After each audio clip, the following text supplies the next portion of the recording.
Hello and welcome to the November 2025 edition of SPS Global Insights Report, intended to inform you of critical incidents around the world relating to kidnap, ransom, extortion and piracy.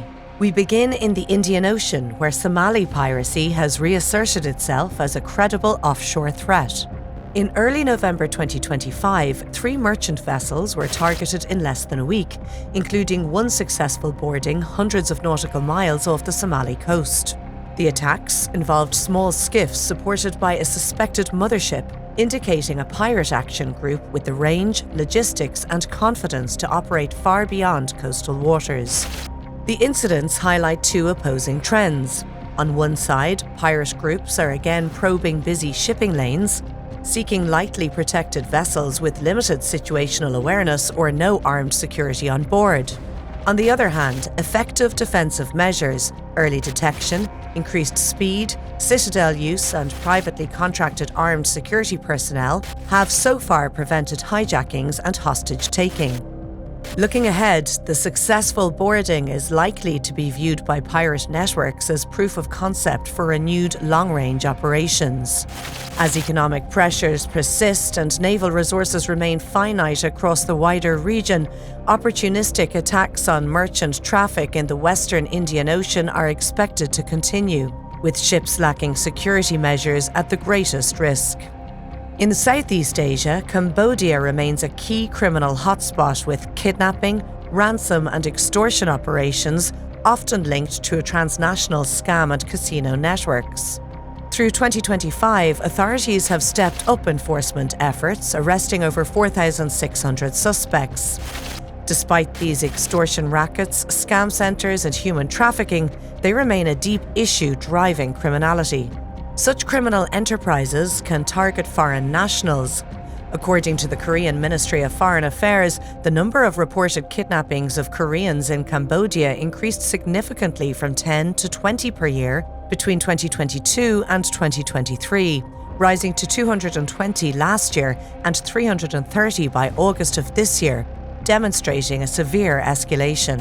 Victims, often foreign job seekers, are lured by fake offers in tech or casinos, then confined, forced to run cyber fraud and romance scams, whilst families in South Korea, Taiwan, Malaysia and elsewhere are pressured to pay for the release.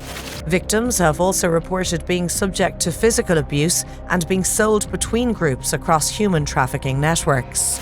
Amnesty International has flagged state complicity in human trafficking networks, especially around casino hubs.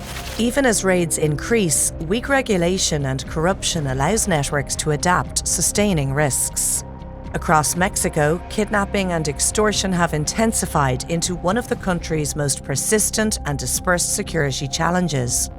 From May to November 2025, kidnapping cases rose across 15 states, while extortion reports reached record highs, with more than 8,500 victims registered in the first 9 months of the year. Major cartels continue to enforce territorial control through coercion, targeting sectors like transport and agriculture. In July, a taxi driver abducted by the Mafia Veracruzana was forced to record an extortion video before being killed, part of a wider pattern of cartel pressure on local workers and producers. Political figures advocating for growers' protections have also been murdered, underscoring how KRE threats increasingly intersect with local governance. At the same time, smaller criminal groups are expanding opportunistic kidnappings into areas previously seen as relatively secure. In Cancun, a woman was abducted and released after her family paid a small ransom. In Guanajuato, a teenager was kidnapped by a local 5-person gang demanding 300,000 pesos. With underreporting widespread and state resources stretched thin, both cartel-driven and opportunistic KRE activity are likely to persist, sustaining elevated risks nationwide. We hope our SPS Global Insights report has been of value and urge you to read the full report for a comprehensive overview of the SPS kidnapping, piracy and ransom bulletin.